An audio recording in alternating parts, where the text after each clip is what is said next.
The Nerdcast Empire is on the air. We are back with another week of the Hard Rock Empire here on the Nerdcast Empire. I am Matt in the studio. Great to have you along with us. It is Sunday, June the 8th, 2025, and we are back with another week of the best hard rock and heavy metal. And we're going to be looking at the music of May the 16th this week, and it was, thankfully, after a couple of thinner weeks, a much better, stronger week of music. So we're excited to bring you 4 new albums that you'll be able to check out on today's edition of the Hard Rock Empire. Of course, we'll go through news headlines. We'll talk about a couple classic albums in the vault. And then, of course, we will get to our question of the week, which is the Power Trio. Joining me in studio, as always, is Mike. Mike, how's it going? It's going. Yeah, it's been a busy week. Kind of disappointed I didn't get a chance to go up to the Mad with Power Festival over the weekend. A lot of really cool power metal bands, and just kind of an awesome-looking atmosphere from what I saw. They streamed it on Twitch, on the Lords of the Trident Twitch page. Really hoping they're able to keep it going. I think they kind of suffered some financial issues this past run because of some of the visa issues they experienced with some of the European bands. But all in all, it looked like a really cool festival. Looking forward to getting into the music this week. Kind of had some maybe off-the-beaten-path choices to run through, but good as always. Yeah, for sure. And you know, it's interesting sometimes where we find these bands, and you know, a lot of weeks we have 4 bands from Europe, and this week, you know, not necessarily the case. So we got some more U.S. based bands this week, which is always cool, just to again kind of hear this type of music being produced here in the United States. And we'll talk about those bands coming up in the second segment of our program. We'll get to a few news headlines today before we do that, and you know, I say it a lot that there's just not a lot going on in the news headlines. So kind of picked a little bit more in the way of feature-y type stuff today. And the first article from Blabbermouth, just kind of an interesting piece on Yngwie Malmsteen, kind of talking about his path through his music career. And time to time, when you have a guy like that who's a virtuoso, who is out on his own, has his own thing going, you know, a lot of times some of these big bands will come knocking on his door and say, hey, why don't you join us instead? Or why don't you at least audition? And this article is definitely worth a read. It kind of goes through some of the bands that he was asked to audition for, or was asked to fill in for, or considered jumping into. And in the end, you know, none of them really worked out. It, you know, just didn't decide. Either the band decided to go a different direction, or he decided it wasn't necessarily a good fit. But it is always fascinating when you have somebody like this in the music industry, and there are certainly a handful of examples of guys that, you know, obviously had an amazing career largely on their own, or, you know, they start out with a band and they kind of break free, and it's oftentimes a singer. Obviously with Malmsteen, you're talking about a guitarist, so a little bit different scenario. But yeah, I thought this was just a fascinating article, just kind of talking about what might have been. A lot of those bands are, you know, some of the names that everybody's going to recognize. And Malmsteen, I mean, I'm sure he would have fit in very nicely, but how it might have changed the course of rock history if he would have jumped onto one of these bands. Yeah, it would have been interesting for sure. But you kind of feel like most of those wouldn't have panned out very well just based on his personality and kind of what he talks about in the interview, saying that when he first came over to the States, he had an offer to join the band UFO. Yeah. And basically decided, you know, I don't really want to be a new member of a thing that's not mine. You know, I want to write my own songs. And that was kind of when he joined up with like Graham Bonnet and they formed Alcatraz. Ultimately, that they went their separate ways eventually because of that power struggle where, you know, Malmsteen didn't. I think he and Bonnet both kind of saw themselves as the front man of the band, and can't really have 2 frontmen. So not very often. There you go with that. It is kind of funny in the story. They talk about the possibility of him joining Kiss, and the whole height thing comes up again, which Marty Friedman talked about when he was asked to potentially audition for Kiss. One of the big questions was how tall was he, because they wanted someone who was over 6 feet tall. Sadly, Friedman wasn't, but it mentions in the article that Malmsteen is like 6'4", but he didn't know that because he only knew his height in centimeters. So I don't know really how much farther that went on, and honestly, I don't see him coexisting in a creative environment with Paul Stanley and Gene Simmons either. No.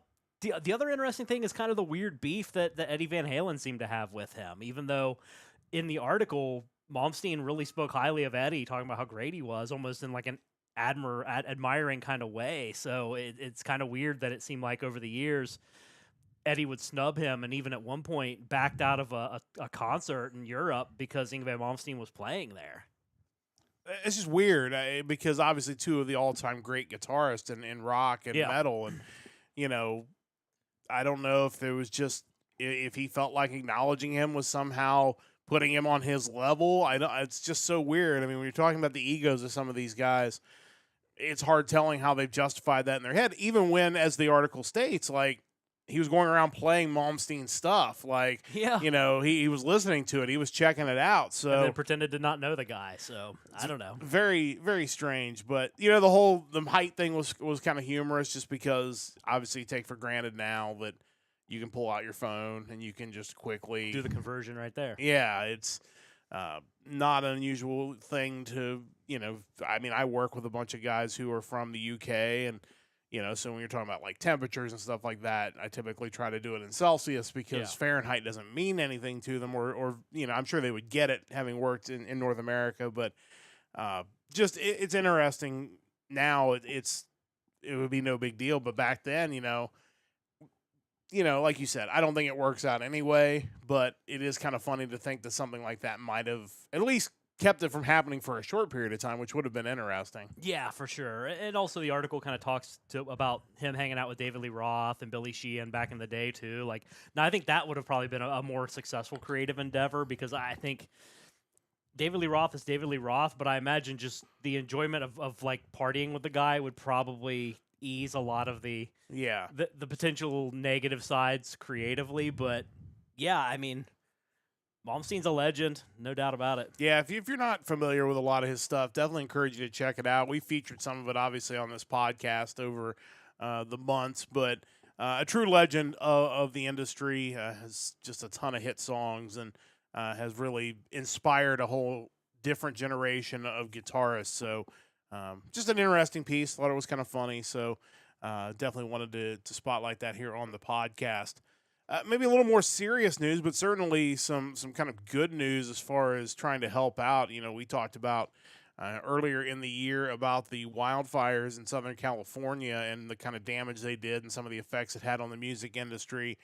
And as we continue on, there have been some tribute concerts to try to raise money. There have been, just charity events in general. And the latest kind of charity piece showed up in Blabbermouth this week with Steve Perry, of course, the longtime frontman for Journey.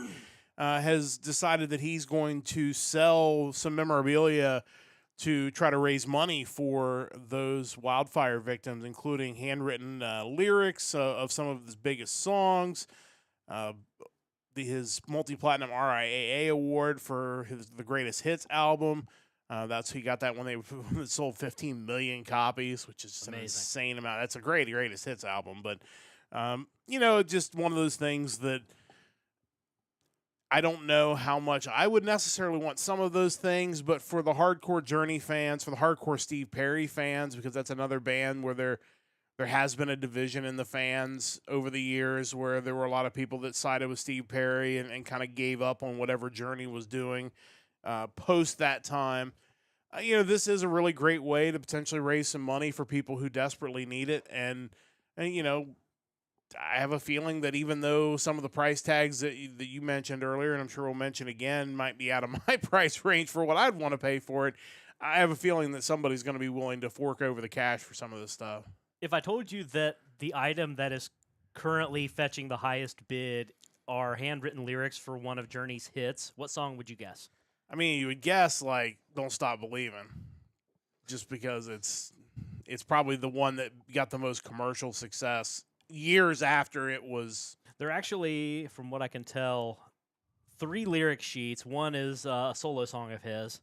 The other 2 are Journey songs. I guess Oh Sherry would be his solo song. Foolish Heart. Oh, that's a great song, too, actually. Foolish Heart is currently, with 34 bids, sitting at $4,100. Okay. Don't Stop Believin' at 29 bids is sitting at $10,100. Wow. And our winner, Faithfully. Oh, okay. 55 bids and currently sitting at $112,000. Wow. Which is mind blowing. It is. Nothing is even remotely close to that price on here. So it does beg the question, if you sit here and think about those 3 songs in a vacuum and forget the popularity level, I think it's probably fair to say that Faithfully is a better written song than the other 2. And clearly, some rich dude and his wife had that song at their wedding, and that's why it's driven this high of a price, because that song is the one that's most likely going to have sentimental value to an individual. Yeah, I would say it's a great song. There's no question. It is. And Foolish Heart's a great song also. Don't Stop Believing, unfortunately, just a victim of just being overplayed on the radio, because it's a great song, too. And, when you hear it in a place that you don't expect to hear it, it's, people will sing along with it. Oh, yeah. Like, it's still got that, thing that pulls you into the song. But, it was another one that was written to be a hit, clearly, and served its purpose. But there are other ones that are certainly better. But interesting that Faithfully, and I think you're right on the money with that. Definitely a sentimental value thing. But, he's probably well on his way to raising at least $150,000 for charity, which is awesome. And the Blabbermouth article likely has, in fact, it does have a link to the auction site. If you're a rich person that would like to throw some money around, you can certainly do that. Yeah, the website is darkivescollectibles.com. Let's say maybe you didn't want to blow out the budget. You want to help. You want a piece of Steve Perry / Journey memorabilia. Currently, it's $775. You can get the Journey Greatest Hits 2 signed vinyl. Oh, that's pretty cool. So, that's fine. There's another Greatest Hits signed vinyl at $800. Let's see. You can get the Steve Perry Street Talk signed cassette for $850. That's where the bid is currently at. So, yeah, I mean, not everything is $112,000, but it's for a good cause, and prices are prices. So that's an interesting one, because the signed vinyl, a vinyl in general, is something you would still play. Like, you get it, you're going to put it on the record player, but obviously being signed, you're not going to want to do that.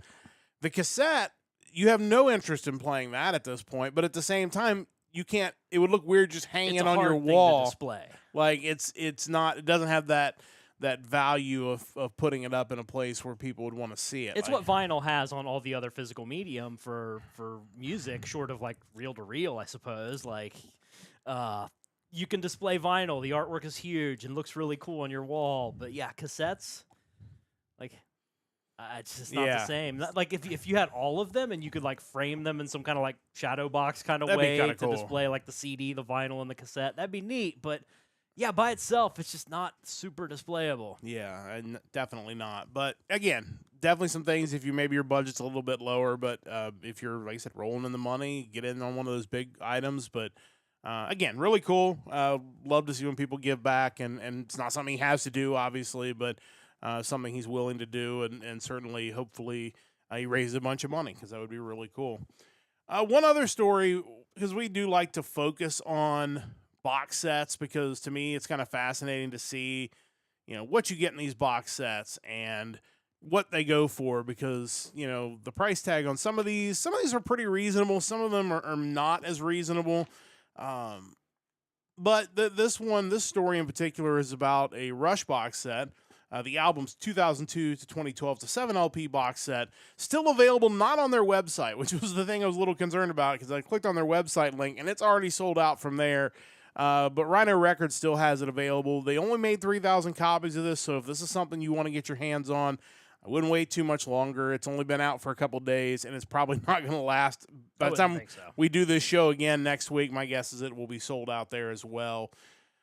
Obviously, not necessarily their biggest commercial albums, but still really good music there, and we know the hardcore Rush fans will eat this up, but just interesting, both this collection, and I know you kind of did a little further research into some of the other LP collections that are available, which is also kind of a fascinating topic. Yeah, so kind of getting into this box set, like you mentioned, it includes 2002's Vapor Trails, 2004's Feedback, 2007 Snakes and Arrows, and 2012's Clockwork Angels.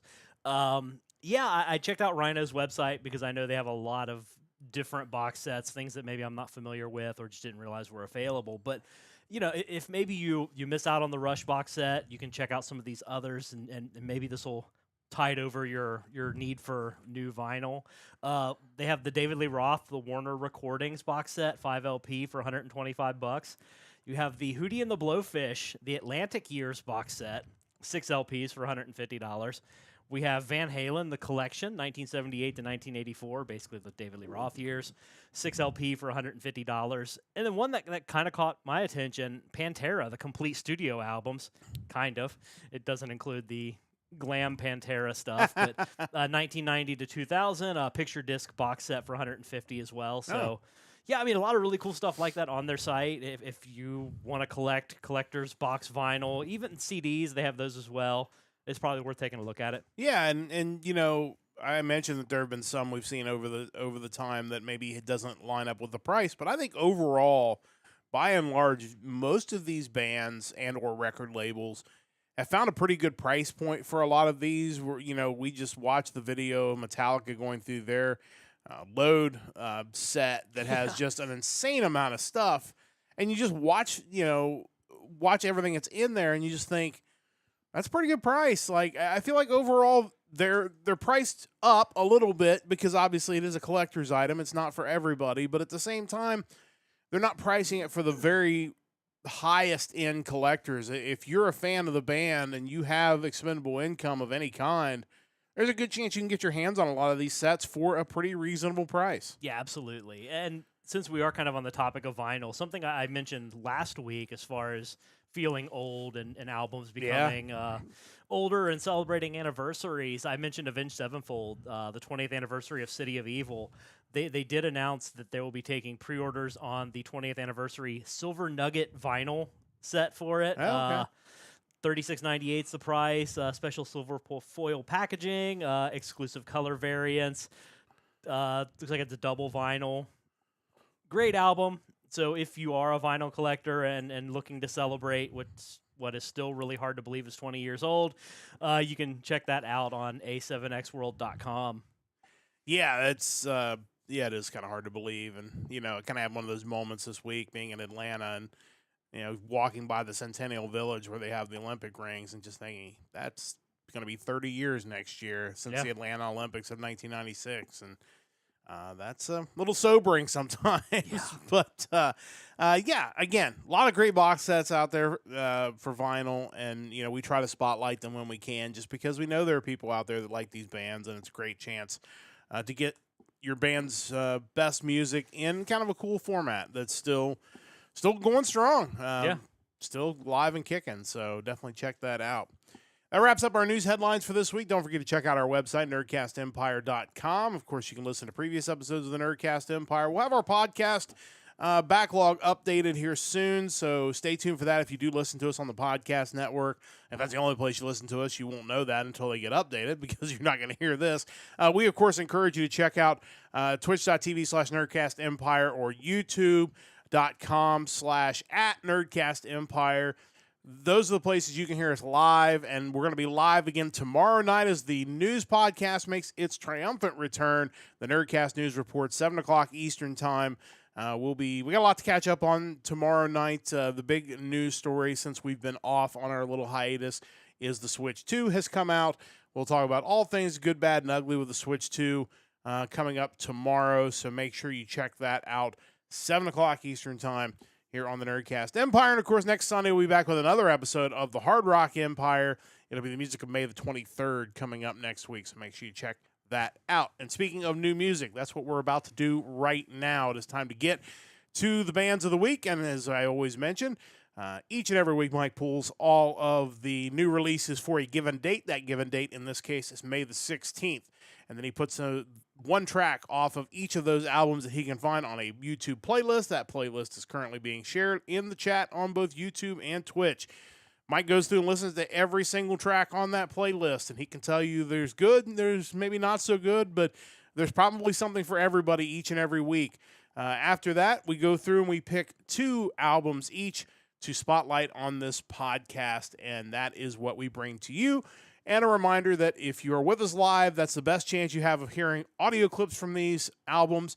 If you're joining us on the podcast network, YouTube, Spotify, or not YouTube, Spotify, Apple, Spotify, or wherever you get your podcasts, you will not get to hear the audio clips. So that kind of wraps up what this is all about. Of course, if you're a longtime listener to the Hard Rock Empire, you know that very well. And as I mentioned in our open, felt like this was a step forward in music this week. The last couple weeks have been a little bit thin.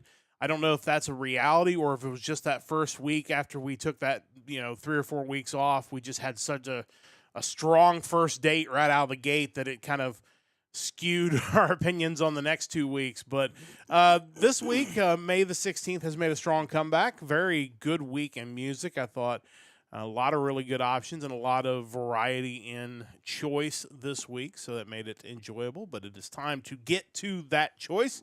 And Mike will kick things off with his first pick of the week. Mike, what do you have for us? Yeah, to your point, definitely some things on there that I need to give a deeper listen to that I just haven't gotten around to yet after coming up with my 2 picks for the week. But yeah, it was a solid week.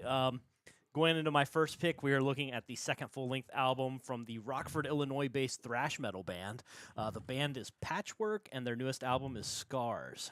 Yeah, the both of the picks you made this week I thought were really interesting picks. Not that they're not normally interesting picks, but I felt like both of them did something a little bit differently than each other, but they also brought something that was a little bit outside the box from maybe the melodic rock type stuff that sometimes fills the playlist. But these guys are really good. Yeah, we talk a lot about a lot of traditional metal bands or thrash bands that kind of harken back to like the 80s thrash scene, and these guys kind of do that, but yeah, they kind of have a little bit of a unique edge to them, which I really enjoy. This is the follow-up to their 2015 debut album, Exit Wounds. The band formed back in 2010, and they are made up of Heath Gruner on vocals, Brad Carlson on guitars, Lisa Sanchez on bass, and Dave Caurana on drums. Mentioned on their Bandcamp, the album serves as a conceptual sequel to the 2015 album Exit Wounds, with the concept that the violence that caused the exit wounds would ultimately leave you with scars. Makes sense. They can carry pain, but also show survival. I really enjoyed the thrashiness of the album, but what kind of hooked me was a lot of times with bands like that, you end up with either super harsh vocals or super melodic vocals, and I thought that these guys kind of found that perfect middle ground of strong vocals that weren't too melodic or weren't too harsh. They were just kind of right in the sweet spot for a thrash band, I think. At times, it kind of reminded me of like Phil Anselmo from Pantera. That was kind of what I thought of. A reviewer I saw compared them to Dee Snider, which maybe to some degree, but I would think more like Phil Anselmo, maybe a little bit of John Bush, but either way, not a bad thing at all. The album also boasts quite a few guest appearances. You have Bobby Gustafson from the former guitarist from Overkill and Violence, Cragen Loom, the guitarist for the band Heathen, Dallas Toller Wade, the former guitarist and vocalist from the band Nile and currently of Narcotic Wasteland, Michael Gilbert, the guitarist from Flotsam and Jetsam, and Todd Paluzzi, a guitarist out of Rockford who's played on numerous albums from Beyond Threshold, Cooked Grass, Detached, and The Reggie. Yeah, I'm a big fan of running into bands who are influenced by the 80s thrash scene. I think what's cool about this is this isn't the same kind of band that we always run into inspired by the 80s thrash scene. I think they give it a little bit of a uniqueness, which I think is good when you have this kind of movement of traditional metal that's building and growing. You got to have that variety, and I think these guys definitely provide that. The album's 13 songs long and just over an hour. It's definitely worth taking a listen to front to back.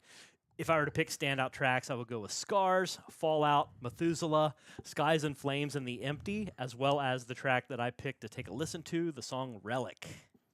Check these guys out. This is Patchwork with their new album, Scars. This is the 4th track off of this album, Relic. We'll check out a little bit of that right now. Caught in the web of your mistrust. No matter what, it's not enough. Your brand of hatred cannot last. You're just a relic from my past.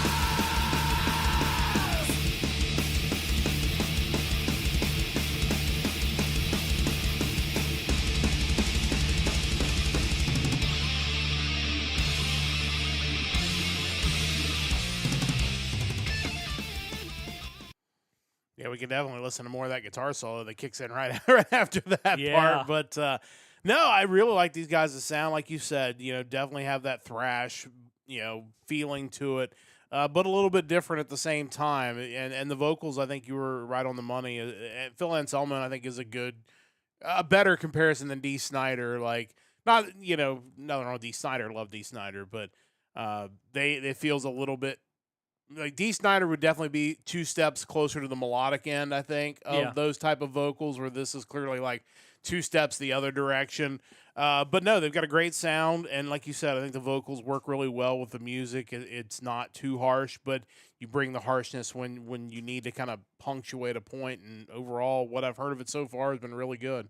Yeah, I thought definitely into it. Kind of going into their music again real quick. I think their thrashiness to me almost sounds like the stuff that you'd expect harsh vocals to. Like Yeah. it's not as refined as some of like the bands started to become from like the big four, as far as almost like more musicianship oriented and less just heavy and thrashy. These guys definitely bring the thrashiness, but it's good to hear that the vocals maintain that melody to a certain degree. Well, I think that's how it's going to be more mainstream to all rock fans. And Yeah. ones that maybe aren't as palatable to the harsh vocals, myself being kind of one of those people, I think we'll hear this and see, that's appropriately harsh. Like, it's right Yeah. where it needs to be.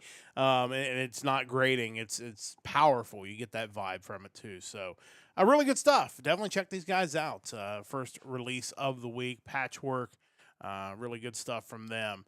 As always, you have 2 picks each and every week, and a little more local, I would say, for pick number 2. What do you have for your second pick this week? Yeah, a band from kind of right down the road, less than an hour away, I would guess. But this is the 6th studio album from a Dayton, Ohio punk band. The band is called The Raging Nathans, and the album is Room for One More. Yeah, this was, we talk about variety on our playlist, and to me, this was one that stood out as definitely being a little bit different than some of the other stuff that we typically pick, but always cool to see a local band, and yeah, Dayton just about an hour up the road from us. It's great to see them doing great things, and I think they've kind of hit a home run with this latest release. Yeah, absolutely, and they certainly seem to think so as well, based on what's on their Bandcamp. But the band consists of Josh Goldman on guitars and vocals, Nick Hamby on guitars and vocals, Christian Rohrig on bass and vocals, and Patrick Kost on drums. We spend a lot of time spotlighting bands who play music that, the bands themselves are current, they're active, they're not retro acts, but the music they play maybe isn't necessarily what's in the spotlight anymore. It's not what the industry has deemed is what needs to be selling and should be successful.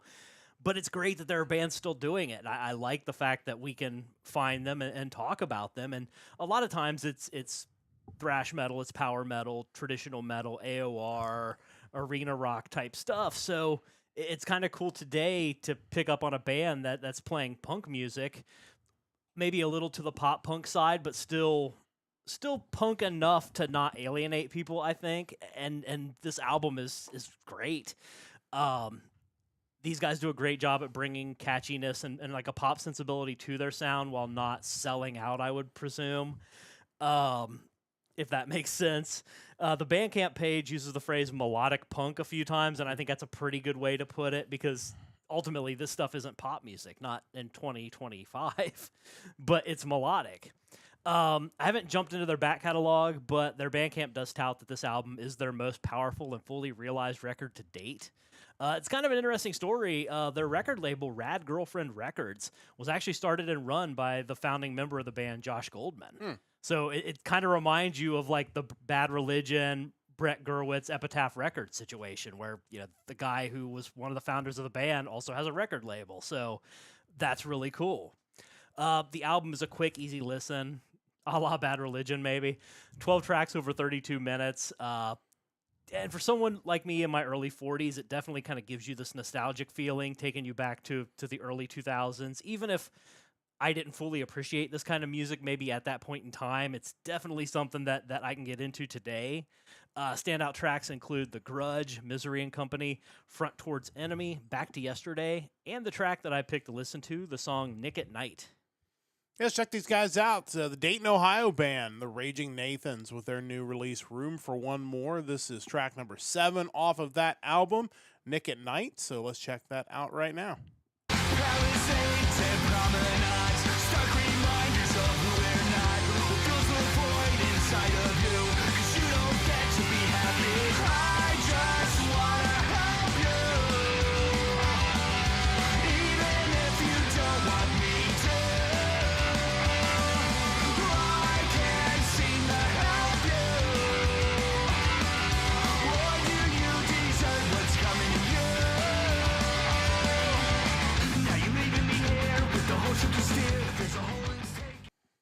Yeah, I mean, first off, you mentioned it being an easy listen, 32 minutes over 12 tracks, definitely, has that same Bad Religion vibe as far as we're going to get in, we're going to give you the message, and then we're going to get out. We're not here, we're not here for a long time, we're here for a good time. Yeah, absolutely. And, I think this type of music plays really well with the short form. Like, you wouldn't want to listen to a progressive song that was 2 minutes long. It wouldn't make any sense.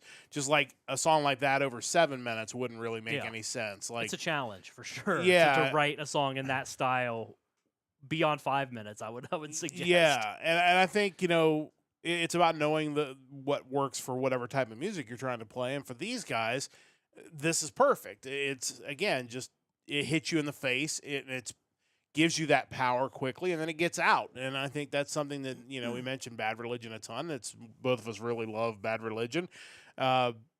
It's that style that's worked for them so far, for so many years, that works here, I think, as well. It does get in, and it's catchy.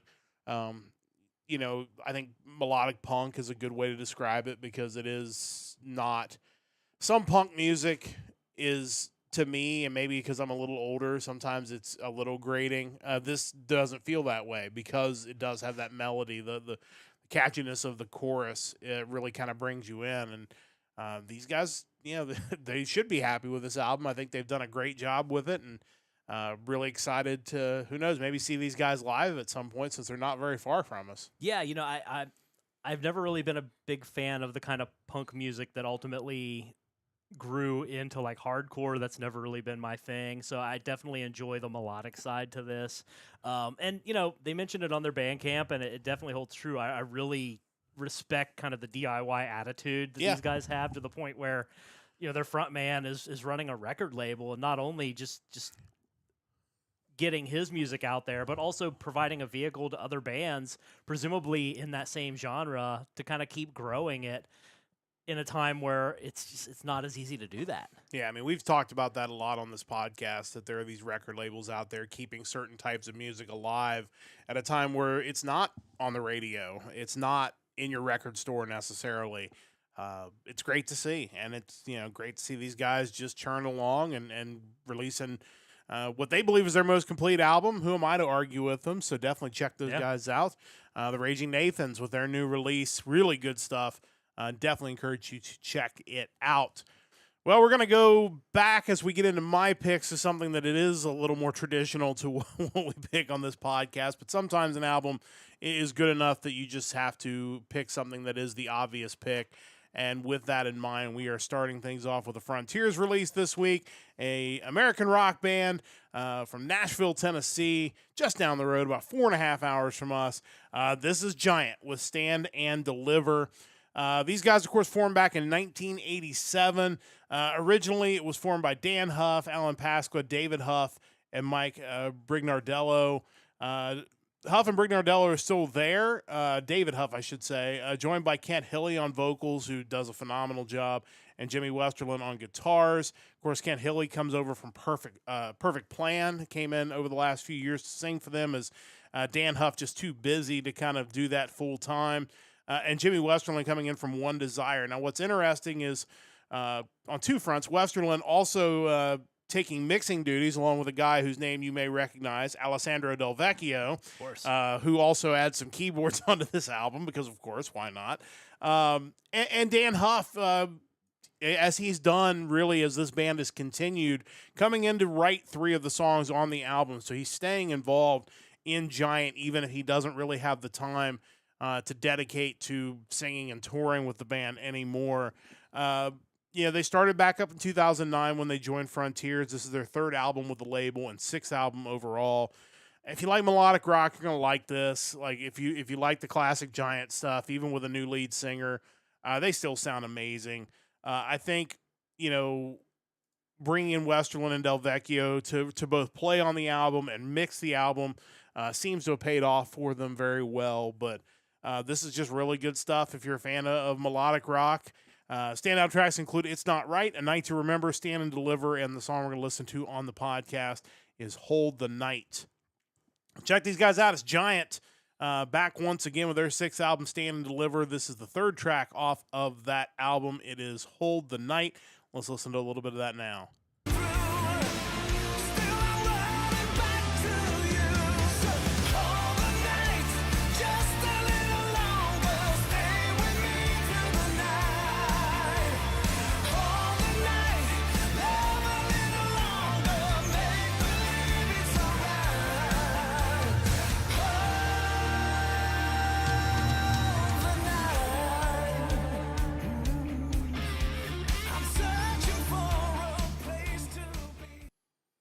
Again, sometimes just even if it's an obvious pick, sometimes it's just too good to leave it off of our selections. And, with these guys, they've been doing it for a long time and are still going strong. And again, this is a really good release front to back. And it's great to see Giant continue to churn along with almost their original members, at least in some form or fashion involved with the band, which is great to see. But good stuff from Giant. Their new release out on May the 16th. Mike, your thoughts on Giant? It's like some artists and bands can just get together at any point in time and still write really good music. It's really impressive. You mentioned not currently in the band Dan Huff. It's kind of wild to think he's also the guy that produced Megadeth's Cryptic Writings and Risk. So, you had the guy who was at one point the lead singer of Giant working with Megadeth. Yeah. And maybe that's how they ended up with maybe a more commercial sound for Cryptic Writings. But, just kind of interesting stuff. Yeah, it's great to see. And again, I think he's doing a lot more of the producing stuff these days, which is kind of keeping him away from being a full-time member of the band. His credits are pretty ridiculous. Oh, if you're working with Megadeth, there's probably nobody you're not working with. He's all over the board too. Like, they mention his collaborations on his Wikipedia page, and you're talking like, let's see here, Martina McBride, Keith Urban. So he's like not just rock at this point. He's doing a lot of country stuff, which I think he's based in Nashville anyway, so that's probably not too surprising. Yeah. As far back in the 80s, though, he's working with like Peter Cetera, Barbra Streisand, Michael W. Smith. So that dude has been prolific throughout the years. Yeah, a guy that, maybe someday should be in the Rock and Roll Hall of Fame for whatever that's worth, because clearly not just for his music in Giant, but all the stuff he's done outside has been. And I feel like we might have mentioned it before, but, even in 2012, he produced 3 songs for Taylor Swift. Yeah. So, like, heavy hitter for sure. For sure. So, but definitely check out the new Giant release. Like I said, even though he's not singing on it, still sounds great. Yeah. Just really good stuff from them. So that's my first pick for this week. As always, I have 2 picks as well, and we are going to jump to another, I don't want to say local band. They're at least somewhat regional, I guess you could say. This is the progressive heavy power metal band from Fort Wayne, Indiana. This is Echosoul with The Time of the Dragon. These guys were founded in 2019. This is their second full-length album after The End of Darkness in 2020. The band is Guy Hinton on guitars, backing vocals, screen vocals, lyricist and songwriter, Rob Lundgren on lead vocals, Randy Walton on bass, Tyler Witt or Witty on drums, and Fabio Alessandrini on drums. The Metal Robot called this power metal with teeth. I think that's probably a fair comparison. Definitely had a harder edge than some of the typical power or melodic metal that we pick on this podcast. Also had some progressive elements to it as well. The website Dead Rhetoric talked about Lundgren's vocals being influenced or reminiscent of guys like Russell Allen, Matt Barlow, Andy Darris, Ralph Sheepers. Wow. So, clearly influenced by some of the heavy hitters in this space, to say the least. It's an album that's got songs that are kind of all over the board, which is great to hear. And I think, makes for a very interesting listen from beginning to end. You have, the progressive type stuff. You have softer songs. You have harder songs. But it was all really well done. It was a really well-produced album and had a great sound. And kind of glad I found these guys because it was a really good listen. The standout tracks off of this album include Time of the Dragon, Sister Suicide, Instruments of Chaos, and the song we're going to listen to on the podcast is Hallowed Ground. Let's check out these guys now. This is Echosoul, their new album, The Time of the Dragon. This is the 6th song off this album, Hallowed Ground. Let's listen to a little bit of that now.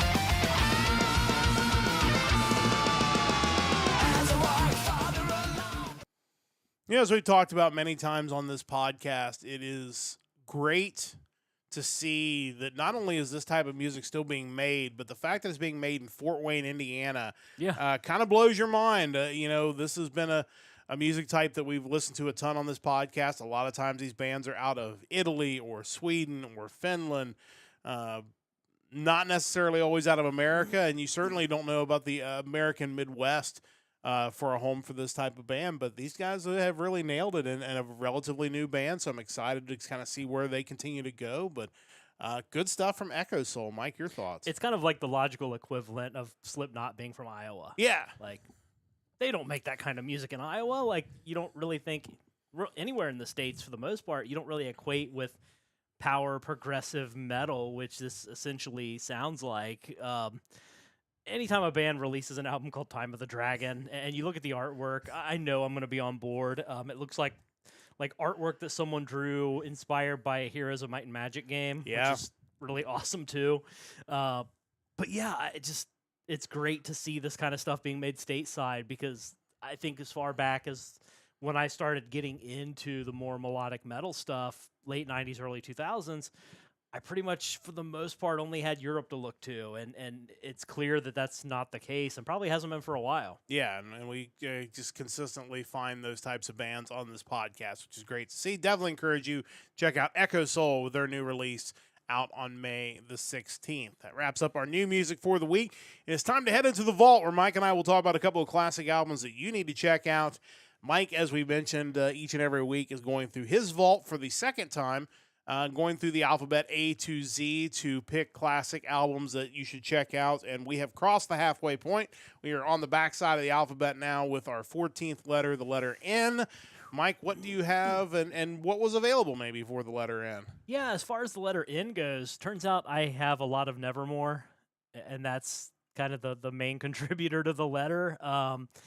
So yeah, I was definitely searching around through my catalog, and I found this one that I haven't listened to in a while, and I kind of forgot just how awesome this album is. We are talking about from the year 2006. It is the 7th studio album from the band Nocturnal Rites. It is Grand Illusion. Yeah, I didn't get a chance to go back and listen to it again, but I feel like I remember you listening to this album, and I seem to remember it being really good, but it's been a while, I think. Yeah, I feel like it's kind of underrated because I'd forgotten how good. There were like a couple tracks that I remembered, like, oh yeah, those are awesome. But then listening to the whole thing front to back, I'm like, no, the vast majority of this is just killer.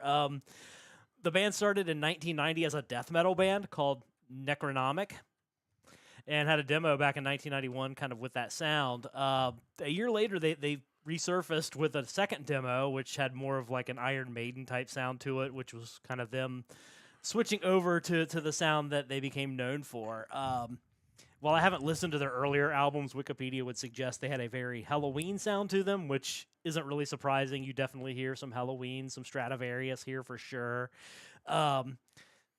This album had a lot of guest appearances, including Yin Johansson from, obviously, Yngwie Malmsteen, Stradivarius, Rainbow, Henrik Donhage from Evergrey, Christopher W. Olivius from Bewitched and Naglfar, Stefan Elmgren from Hammerfall, and according to their Wikipedia, Per Ellefson, who is a 3-time world champion cross-country skier, who also came from the same town as the band. That one kind of blew my mind, so I had to go grab the CD and read the liner notes. And yeah, sure enough, in the liner notes toward the end, it reads, pre-chorus whammy bar chaos on Never Trust by world champion cross-country skier Per Ellefson. So yeah, he does something akin to a guitar solo in that song, apparently. Who knew? Why not? Yeah. The band's toured with the likes of Nightwish, Gamma Ray, Hammerfall, Labyrinth, and have played festivals like the Wacken Open Air, Sweden Rock, Gates of Metal, etc.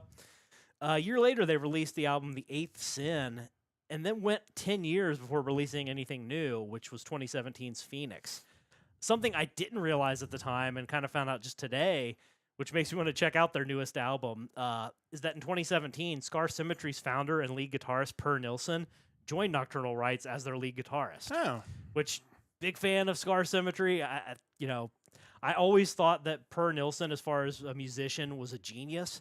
Turns out he really is a genius, according to Wikipedia. He's a Mensa member with an IQ of 135 or higher on the Wechsler scale, which translates to 156 or higher on the Cattell scale. I don't know what scale is what. I didn't know there were multiple of them. But yeah, so it turns out the guy is really, really intelligent. Going back to the album The Grand Illusion from 2006, the lineup at that point in time consisted of Johnny Lindquist on vocals, Owe Lingvall on drums, Fredrik Manberg on guitars, Nils Norberg on guitars, and Nils Eriksson on bass. When I first found out about the album, I think it was tracks like Never Trust and Still Alive that really caught my attention, either from streaming services or from the music choice channels from back in the day. But either way, this is just really high-quality power metal. And kind of cool that most of the band is still with them, presuming they are still active. Metal Archives lists their status as unknown. Wikipedia calls them a band, so they suggest that they're still active. But last I saw on Setlist FM, their last tour dates were in 2019. And their last album was in 2017. Since then, in 2023, Scar Symmetry released a new album, so I don't know if these guys are just on a hiatus or what exactly. I think they had Facebook posts up to 2021, so nothing concrete to suggest that they're done, but just not really doing a whole lot. But Fredrik Manberg has been with the band since 1990 from the beginning. Nils Eriksson since 90 as well. Owe Lingvall since 1998. Johnny Lindquist, the vocalist, since 2000. And Per Nilsson has been the newest addition in 2017. So they're still fairly the core group. Standout tracks on the album include Fools Never Die, Never Trust, Still Alive, Our Wasted Days, Cuts Like a Knife, and Never Ending. Again, this is just really awesome power metal. Definitely worth checking out, and I'm excited to check out their 2017 album now. Yeah, for sure. And, I'd like to go back and give this a full listen because, like I said, it's been many, many years. But always kind of sad when we do these vault picks, and it's like, oh, I don't know if they're still active. At least they had a Facebook page, which at least means they've been active somewhat in the more recent. You do wonder if, when you say 2019 for last tour dates, were they one of the bands that were a victim of the pandemic where they just couldn't tour and therefore, kind of went off and did their own things Certainly at possible. that point. But hopefully at some point they'll get back together, put a new album out somewhere down the road. But yeah, definitely check those guys out. Nocturnal Rites with the Grand Illusion, not to be confused with The Grand Illusion, the Styx album, which is noted at the top of the Wikipedia page too. Which is funny too, because going back to one of my main picks this week, Patchwork, there was an interview, I think it was on Dead Rhetoric, talking to the drummer and the bassist, and one of the two had mentioned that, and I presume they're not young by any means, not old, but not super young, but yeah, he had mentioned that the first album he owned himself was Styx.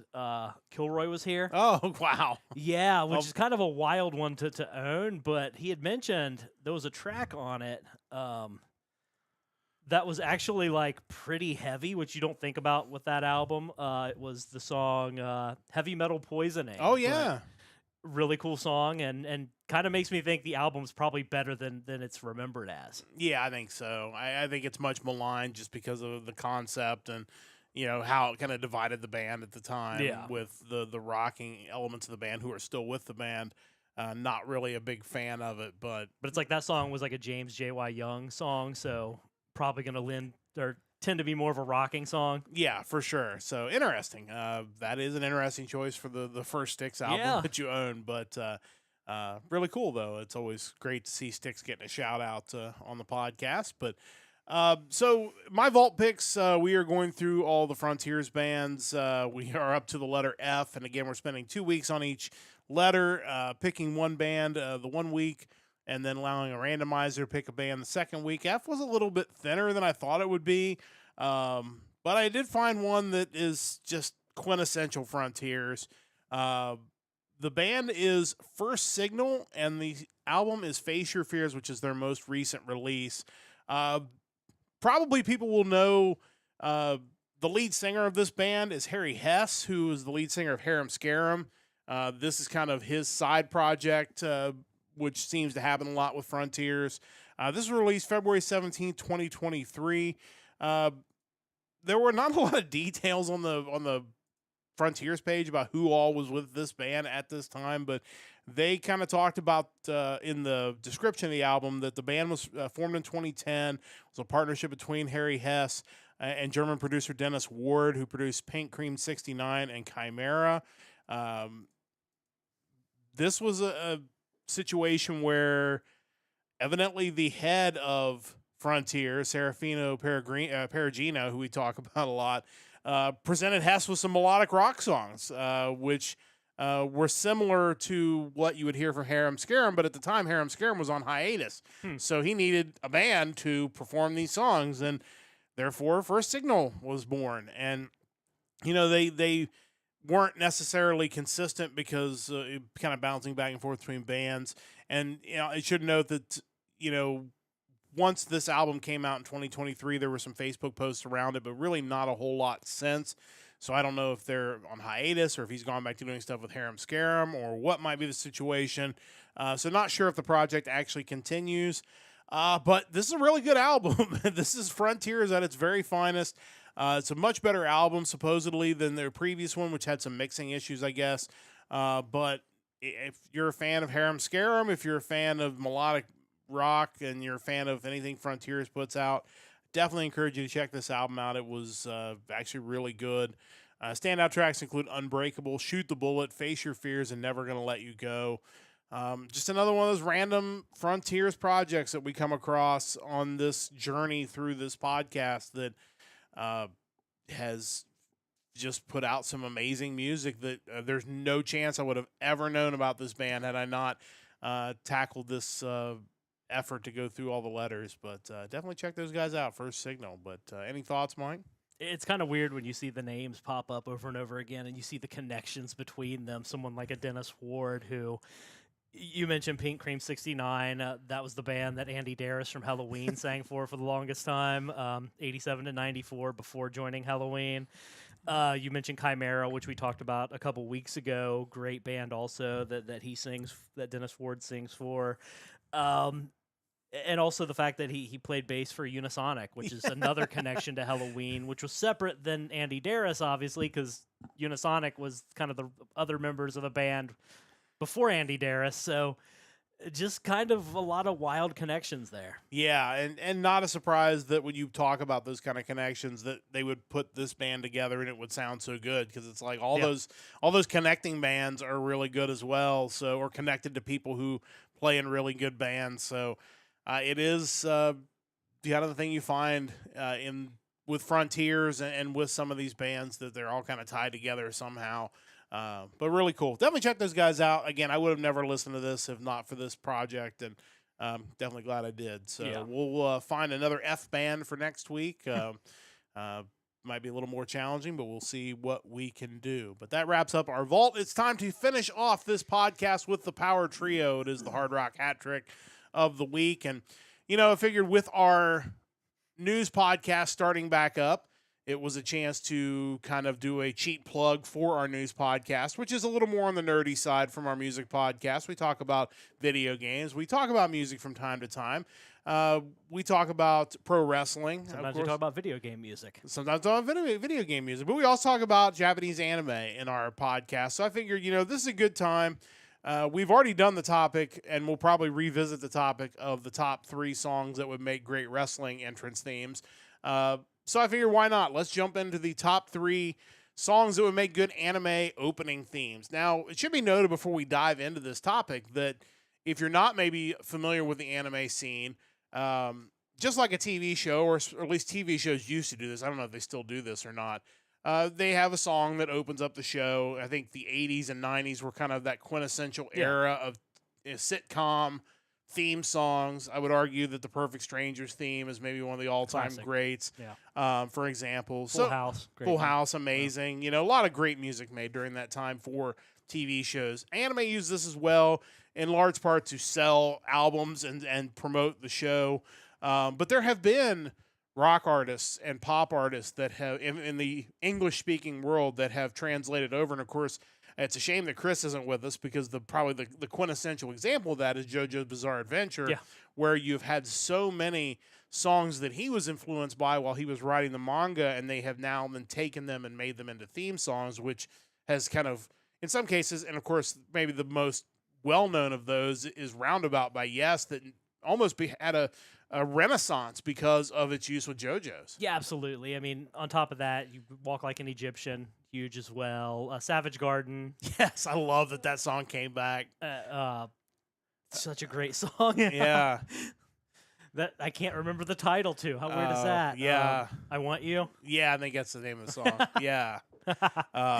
Such an iconic song for like taking you back to a period in time. It's not something I would listen to every day, but just kind of legendary. But yeah, you're right. And I think also something like Mr. Big, Shine from the original Hellsing, great ending theme.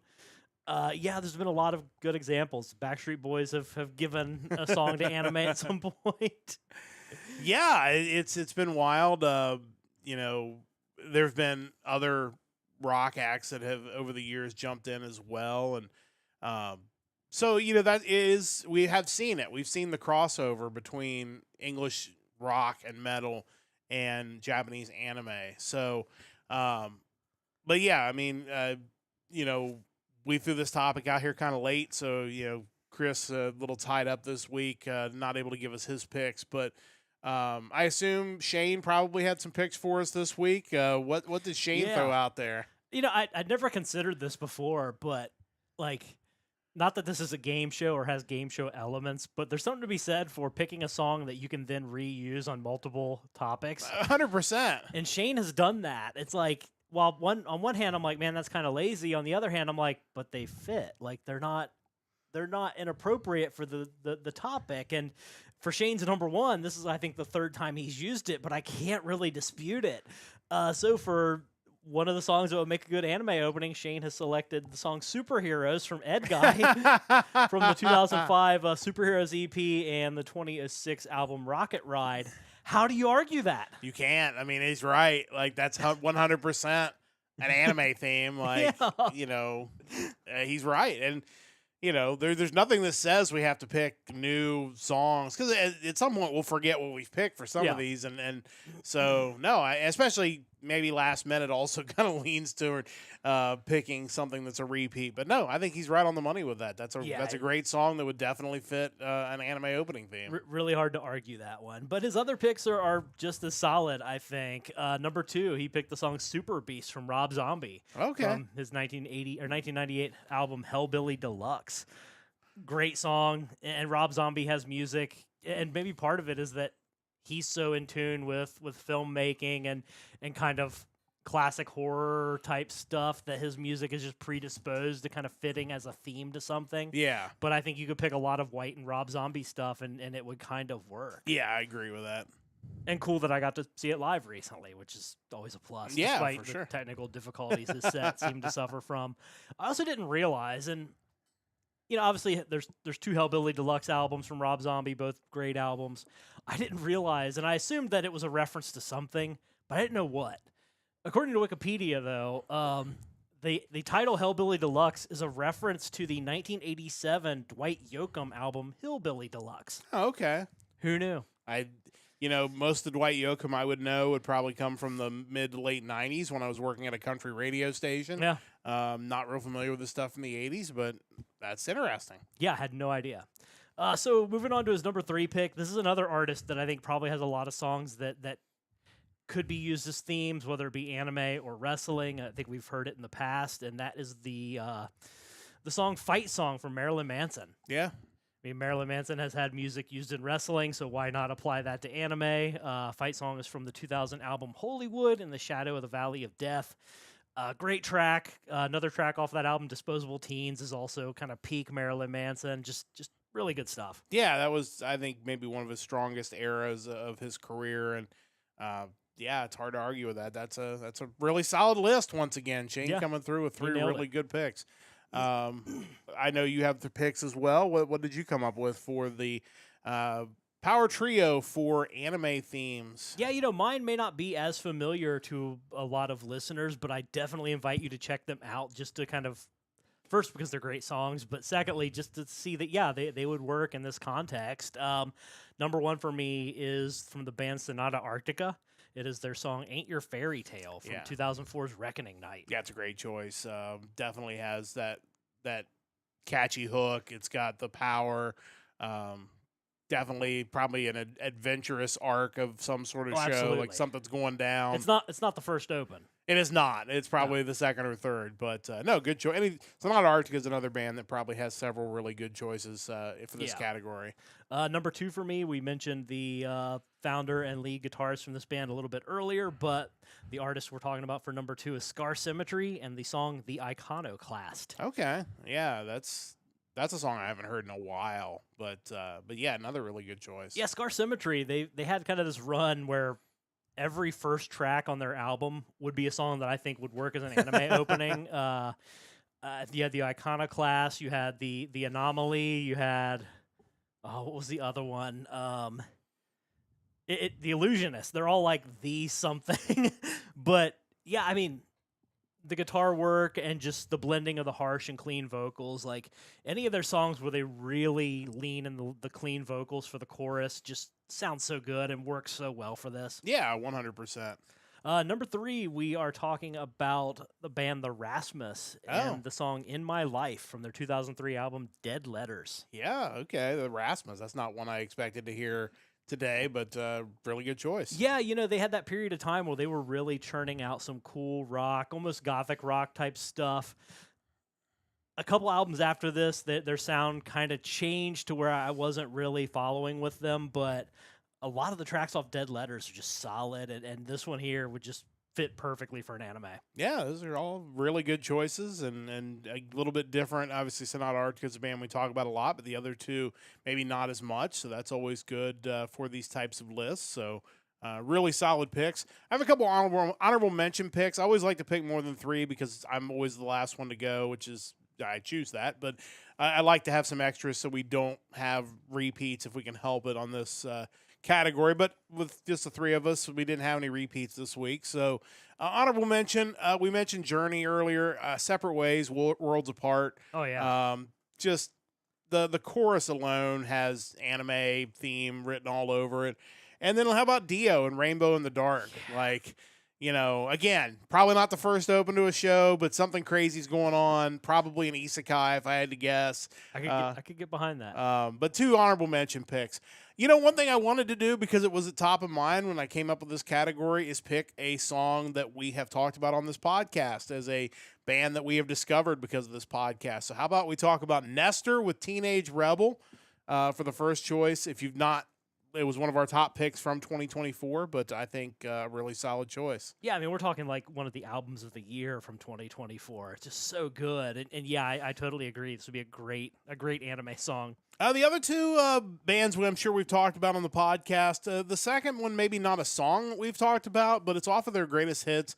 It's Night Ranger with Rumors in the Air. Definitely has a chorus that kind of builds to that crescendo that I think would make for a good anime theme. Not maybe the Night Ranger song that everybody would think of, but I just wanted to kind of go something a little bit different there. And then finally, Genesis with Land of Confusion. Sure.